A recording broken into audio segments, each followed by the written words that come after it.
Hunter and Helmsley were both neutered today, and Hunter, I think, is still feeling the effects of the anesthesia. Ever since we got him home, he's been pretty lethargic, to say the least.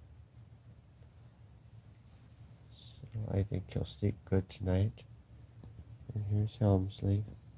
Helmsley, on the other hand, Yeah, Helmsley's been more active, except now that we got him on camera, he's not. Both our boys are now neutered. Helmsley's struggling. He's a licker.